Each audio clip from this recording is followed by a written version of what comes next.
Mes amis lions, bonjour et bienvenue sur la chaîne Tarot à merveille. Pour votre tirage général, ceux qui me découvrent, soyez les bienvenus. J'espère que vous allez bien. Allez, c'est parti. Je vais faire quelque chose que je n'ai jamais fait dans une lecture. Je vais changer de perspective. Au lieu de vous parler de ce que vous vivez, je vais vous raconter ce que quelqu'un d'autre vit en ce moment, à cause de vous. Je vais entrer dans la tête de cette personne et vous décrire ce qui s'y passe, heure par heure, du matin au soir, pour que vous compreniez enfin l'ampleur de ce que vous provoquez dans la vie de quelqu'un sans même le savoir, parce que la vérité est folle. Pas folle au sens de l'exagération, folle au sens de l'inattendu. Ce que cette personne vit avec votre image dans sa tête dépasse tout ce que vous pourriez imaginer depuis votre côté du silence. Suivez-moi dans sa journée, le matin. Elle ouvre les yeux, pas d'un coup, lentement. Et dans cet espace flottant entre le sommeil et l'éveil, cet espace de quelques secondes où le mental n'a pas encore repris le contrôle, vous êtes là, votre visage. Pas comme une image nette, plutôt comme une sensation, une chaleur résiduelle, comme si vous aviez dormi à côté d'elle et que la place était encore tiède. Elle ne choisit pas de penser à vous. Vous êtes simplement la première chose qui existe dans son monde chaque matin, avant le café, avant le téléphone, avant la réalité. Vous. Et les rêves d'avant le réveil, si elle pouvait vous les raconter, vous laisseraient sans voix. Pas toujours des rêves clairs avec un scénario lisible. Souvent des rêves d'atmosphère, de sensations. Des rêves où elle se trouve dans un lieu inconnu, mais où elle se sent chez elle, et dans lesquels votre présence est la seule constante. Vous n'y faites rien de particulier. Vous êtes juste là. Et ce juste-là suffit à créer dans le rêve une qualité de paix qu'elle ne trouve nulle part dans sa vie éveillée. Ces rêves la hantent, pas comme des cauchemars, comme des promesses, des avant-goûts d'une réalité qui n'existe pas encore, mais que son inconscient construit nuit après nuit avec une obstination remarquable. Elle se lève, elle fait les gestes mécaniques du matin, la douche, le miroir, le petit déjeuner. Et pendant chacun de ces gestes, vous êtes en arrière-plan. Pas de manière envahissante, de manière constante, comme une musique de fond dont on n'a pas conscience mais qui colore l'atmosphère entière. Elle se brosse les dents et se demande ce que vous faites en ce moment. Elle verse son café et se rappelle comment vous tenez votre tasse. Elle regarde par la fenêtre et imagine ce que vous voyez depuis la vôtre. Ce n'est pas de l'obsession au sens clinique, c'est de la saturation. Vous avez saturé son espace intérieur, comme un parfum qui imprègne un vêtement longtemps après que la personne qui le portait a quitté la pièce. Elle ne peut pas aérer. Elle a essayé. Elle a ouvert les fenêtres de sa vie. Elle a rempli ses journées. Elle a vu d'autres gens. Elle a forcé son esprit à s'occuper d'autre chose. Et à chaque fois, quand l'agitation retombe, quand le bruit se dissipe, vous êtes encore là, intact, indélogeable. Comme si vous aviez posé vos valises dans un recoin de sa conscience et refusé poliment de partir la matinée. Elle travaille, ou elle essaye. Son corps est présent, mais son esprit voyage. Il fait des allers-retours entre la tâche devant elle et le souvenir de vous, et ces allers-retours ne sont pas aléatoires, ils sont déclenchés par des choses précises. Un mot lu dans un document qui ressemble à un mot que vous utilisez souvent, une intonation dans la voix d'un collègue qui rappelle vaguement la vôtre, une situation qui fait écho à quelque chose que vous avez vécu ensemble. Ces déclencheurs sont partout, et chacun d'entre eux ouvre une porte dans sa mémoire par laquelle votre présence s'engouffre. Elle sait que ce n'est pas productif, elle sait qu'elle devrait se concentrer, et cette conscience de son propre manque de concentration crée une frustration qui ironiquement la ramène encore à vous, parce que la frustration pose la question pourquoi ?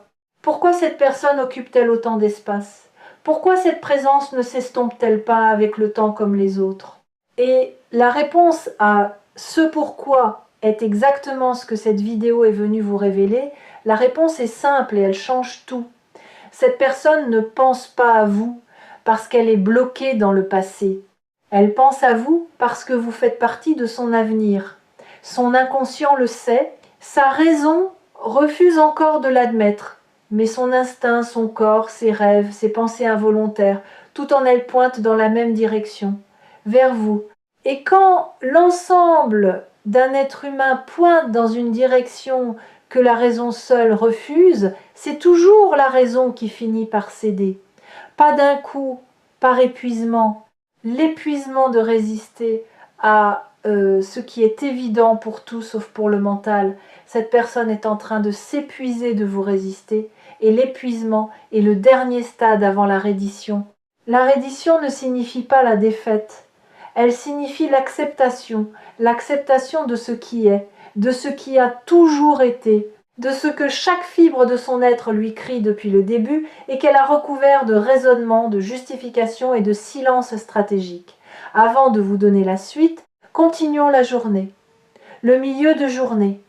Il y a un moment, aux alentours du déjeuner, où quelque chose de particulier se produit. Elle prend son téléphone. Elle ouvre la conversation avec vous. Pas pour écrire, pour relire. Elle relit vos anciens messages. Pas tous, les mêmes, toujours les mêmes. Ces quelques phrases que vous avez écrites un jour, probablement sans y attacher d'importance, et qui sont devenues pour elle des textes sacrés. Des phrases qu'elle analyse, retourne, interprète comme un archéologue qui tourne et retourne un artefact en cherchant des inscriptions cachées. Elle cherche dans vos mots ce que vous ne disiez pas.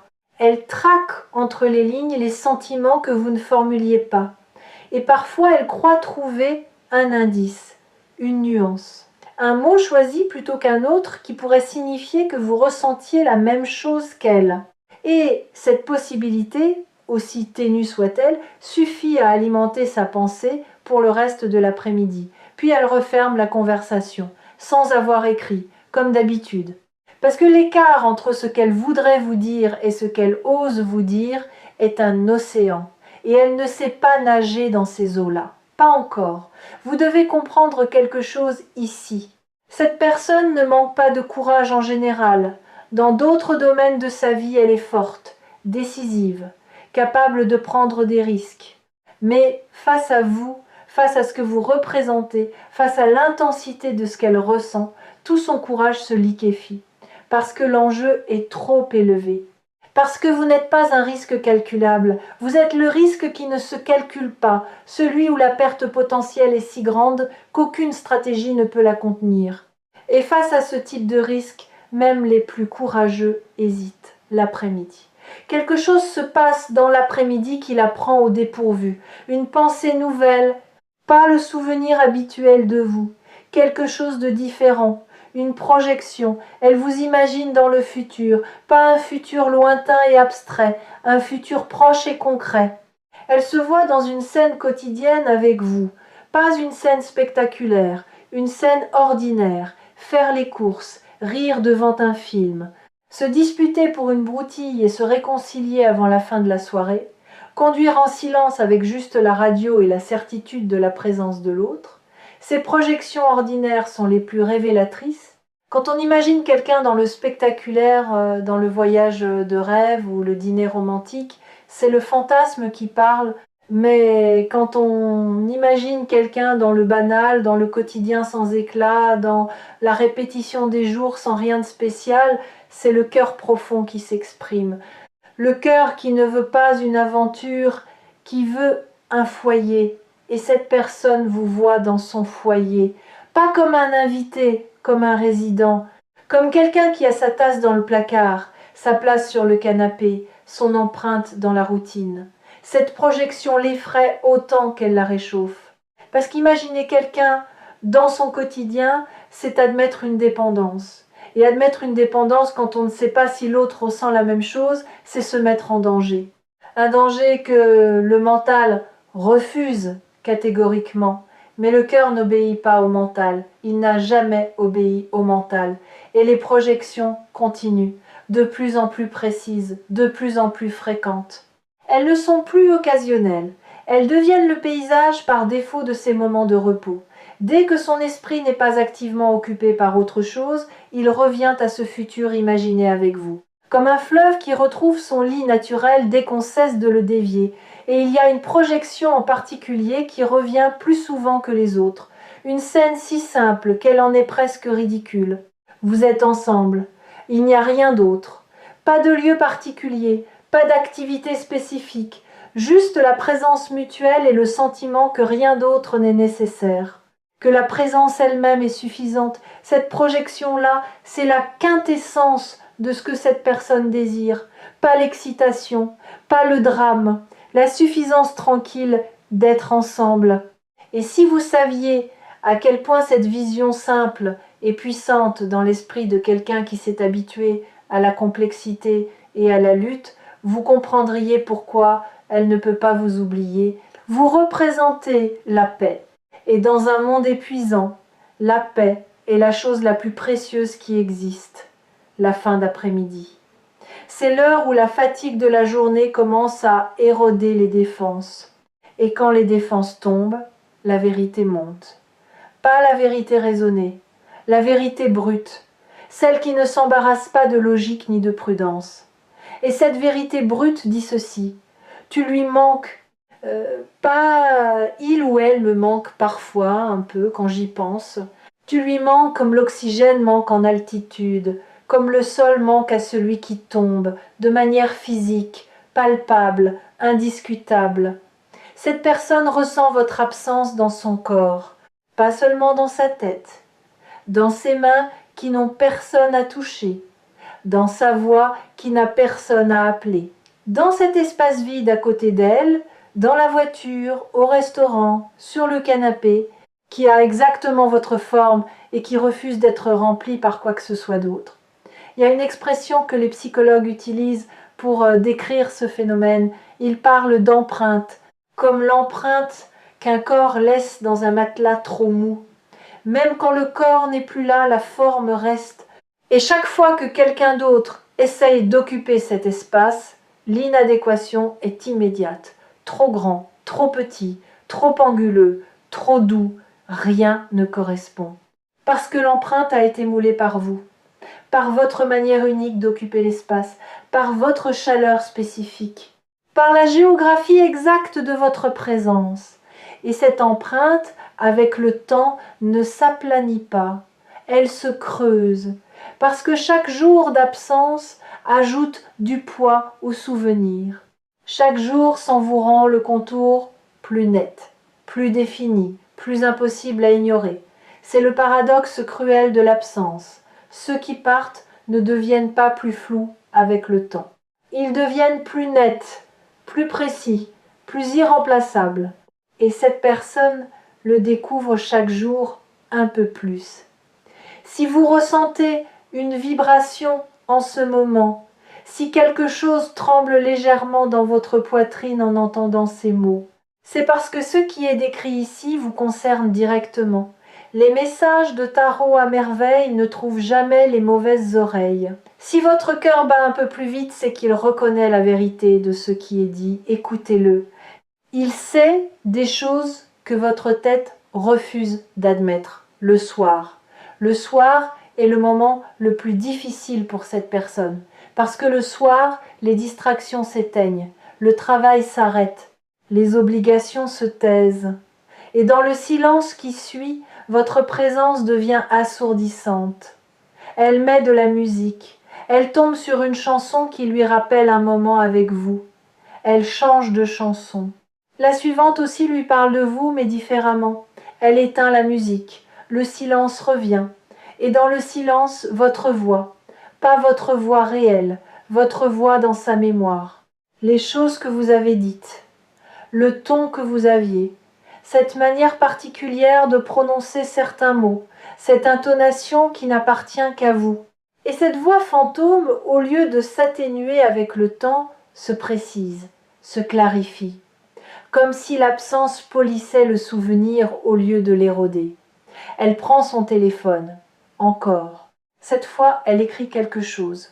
quelques mots, puis elle les regarde, les relit, les modifie, les efface à moitié, les réécrit autrement, et finalement, elle ne les envoie pas. Pas ce soir, pas encore, mais les mots existent maintenant, ils ont été formulés, ils sont sortis de l'abstraction pour prendre une forme concrète, même éphémère. Et un mot formulé est un mot qui se rapproche de la parole. Chaque soir où elle écrit sans envoyer, la distance entre le texte et le bouton envoyé rétrécit. Elle enregistre parfois ce qu'elle écrit dans ses notes. Un journal involontaire, un recueil de lettres jamais envoyées dont vous êtes le destinataire unique. Si vous pouviez lire ce journal, si vous aviez accès à ces fragments, vous ne reconnaîtriez pas la personne qui les a écrits. Vous la trouveriez plus tendre que vous ne l'imaginiez, plus vulnérable, plus sincère. Les mots qu'elle choisit dans ses messages fantômes ne ressemblent pas à sa manière habituelle de parler. Ils viennent d'un endroit plus profond, un endroit qu'elle ne montre à personne, un endroit que vous êtes le seul à avoir effleuré et qui depuis ne s'est plus refermé. Il y a un mot qu'elle utilise dans ses messages fantômes, un mot qui revient à chaque tentative. Ce mot change parfois de position dans la phrase, parfois de contexte, mais il est toujours là. Et ce mot, si simple soit-il, porte tout le poids de ce qu'elle ressent. Je ne peux pas vous dire quel mot c'est parce que chaque personne a le sien, mais vous le reconnaîtrez quand elle finira par vous parler. Vous l'entendrez dans sa bouche et quelque chose en vous saura que ce mot a été écrit 100 fois avant d'être prononcé, une seule, qu'il a été tourné dans tous les sens, testé dans toutes les phrases, et que la version qui sortira enfin de ses lèvres sera la plus pure, la plus distillée, la plus essentielle de toutes les versions, parce qu'elle aura été filtrée par des semaines de silence. Et le silence est le meilleur filtre qui existe pour les mots sincères. Il élimine le superflu, il dissout les fioritures. Il ne laisse passer que l'essentiel, la nuit. Avant de s'endormir, elle fait quelque chose qu'elle n'avouerait à personne. Elle parle, pas à quelqu'un, à vous, dans sa tête. Parfois à voix haute, quand elle est sûre d'être seule, elle vous raconte sa journée, comme si vous étiez là, comme si vous écoutiez.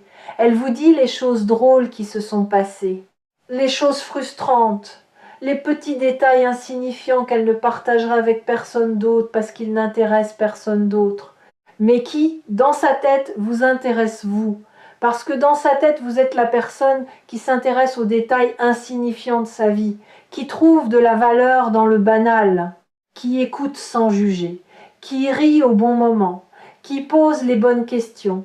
Cette conversation nocturne peut être la chose la plus révélatrice de tout ce que je vous ai décrit. Parce qu'elle montre que cette personne ne pense pas seulement à vous, elle vit avec vous. Dans un monde parallèle, intérieur, invisible, elle a déjà construit une relation avec vous. Une relation faite de confidences murmurées, de rires imaginés, de présences simulées. Et cette relation fantôme, aussi réelle qu'elle puisse sembler, porte une vérité que la relation physique n'a pas encore eu l'occasion d'exprimer. Elle s'endort en pensant à vous. Comme elle s'est réveillée en pensant à vous, la boucle est fermée et demain elle recommencera. Pas par choix, par nécessité intérieure. Parce que vous, vous êtes installé dans un endroit de sa conscience d'où aucune volonté ne peut vous déloger. Maintenant, revenons à vous. Vous venez de vivre 24 heures dans la tête de quelqu'un d'autre. Et ce que vous y avez trouvé est probablement très différent de ce que vous imaginiez. Vous pensiez peut-être que cette personne vous avait oublié, qu'elle était passée à autre chose, que son silence signifiait son indifférence. Je veux m'arrêter sur ce point, sur votre interprétation du silence, parce que cette interprétation est la source de presque toute votre douleur dans cette situation. Vous avez traduit le silence par l'absence de sentiment. Et cette traduction est non seulement fausse, elle est l'exact inverse de la réalité. Pensez au moment de votre propre vie où vous avez été le plus silencieux. Était-ce quand vous ne ressentiez rien? Ou était-ce précisément quand vous ressentiez trop, quand l'émotion était si forte que les mots semblaient dérisoires, quand le risque de parler était si grand que le silence, même douloureux, paraissait plus sûr? vous connaissez la réponse. Vos plus grands silences ont toujours été vos plus grandes tempêtes intérieures. Il en va de même pour cette personne. Le silence ne signifie jamais l'indifférence. Le silence, chez les gens qui ressentent profondément, signifie exactement le contraire. Il signifie que ce qu'ils ressentent est tellement grand que les mots disponibles semblent ridicules, insuffisants, indignes de la chose qu'ils tentent d'exprimer. Les messages partagés ici sur Tarot à merveille reviennent souvent à cette vérité fondamentale que l'humanité oublie constamment. Les gens qui nous aiment le plus sont souvent ceux qui nous le montrent le moins. Non pas par cruauté, par terreur de la vulnérabilité. Par cette peur ancestrale que révéler l'ampleur de ce qu'on ressent revient à tendre une arme à l'autre et à espérer qu'il ne s'en servira pas. Alors que faites-vous de tout cela? Que faites-vous maintenant que vous savez ce qui se passe dans la tête de cette personne du matin au soir? La réponse n'est pas de courir vers elle, ni de l'appeler immédiatement, ni de partager cette vidéo en espérant qu'elle la regarde et comprenne l'allusion. La réponse est plus subtile et plus puissante. La réponse est de changer votre posture intérieure. De passer de « cette personne ne pense probablement pas à moi » à « cette personne pense à moi de manière constante et profonde ». Ce changement de croyance, aussi simple qu'il paraisse, modifie votre énergie. Et l'énergie que vous émettez affecte directement le courage de l'autre. Quand vous croyez que quelqu'un vous a oublié, vous émettez une fréquence de retrait, de protection, de fermeture. Et cette fréquence, l'autre l'aperçoit inconsciemment comme un mur. Un signal qui dit « n'approche pas ». Mais quand vous croyez que quelqu'un pense à vous, que votre présence compte, que vous n'êtes pas oublié, vous émettez une fréquence d'ouverture, de disponibilité. Et cette fréquence agit comme une permission silencieuse. Elle dit à l'autre « tu peux venir ». Il y a de la place pour toi ici. Vous sous-estimez l'impact de votre énergie sur les décisions des autres. Vous croyez que les gens agissent uniquement en fonction de leur propre volonté, de leur propre calcul, mais c'est faux. Les gens sentent. Avant de penser, ils sentent. Et ce qu'ils sentent émaner de vous influence directement leur capacité à agir. Si vous émettez de la fermeture, même inconsciemment, même en vous disant le contraire, l'autre le perçoit comme un mur invisible. Et personne ne se jette volontairement contre un mur. Mais si vous changez, si vous déposez la méfiance, ne serait-ce qu'un instant, si vous laissez votre cœur croire, juste une seconde, que quelqu'un se soucie de vous avec cette intensité, alors le mur devient une porte. Et une porte, ça s'ouvre. Des deux côtés, ce changement de fréquence, vous pouvez le poser maintenant, dans cette seconde, simplement en acceptant la vérité de ce que cette vidéo décrit, en cessant de douter, en autorisant la possibilité que quelqu'un, en ce moment même, pendant que vous écoutez ces mots, est en train de penser à vous avec une intensité qui le tient éveillé. L'appel va venir, le message va arriver, le silence va se briser, pas parce que vous avez forcé quoi que ce soit, parce que votre ouverture a donné à l'autre la permission de traverser l'océan qui le séparait de ses propres mots. Et quand cela arrivera, souvenez-vous de cette journée que nous avons traversée ensemble, du matin au soir, de la pensée au réveil à la conversation murmurée dans le noir, et comprenez que chaque seconde de cette journée était un acte d'amour, silencieux, maladroit, terrifié, mais absolument, indiscutablement, irrévocablement sincère. Gardez Tarot à merveille près de votre cœur pour les moments où le doute reviendra, pour les soirs où le silence de l'autre vous semblera insurmontable. Et rappelez-vous ceci, le silence n'est pas vide, il est plein de tout ce que l'autre n'ose pas encore vous dire. Et chaque jour qui passe rapproche ces mots de votre oreille. La vérité est folle, oui, folle de tendresse retenue, folle de courage qui s'accumule, folle de cette certitude silencieuse qu'un jour, bientôt, les mots trouveront enfin le chemin de la voix. Et ce jour approche, plus vite que vous ne le croyez, plus vite que cette personne elle-même ne le croit, parce que le barrage a atteint sa limite, les mots se sont accumulés, le courage a mûri dans le silence. Et la prochaine fois qu'elle prendra son téléphone, la prochaine fois que ses doigts hésiteront au-dessus de l'écran, quelque chose sera différent. Le bouton envoyer ne semblera plus aussi loin. L'océan entre le texte et la parole ne semblera plus aussi profond. Et elle appuiera, et tout commencera, pas recommencera, commencera. Parce que ce qui vient n'est pas une répétition de l'ancien, c'est une création entièrement nouvelle, nourrie par tout ce que le silence a enseigné à chacun de vous.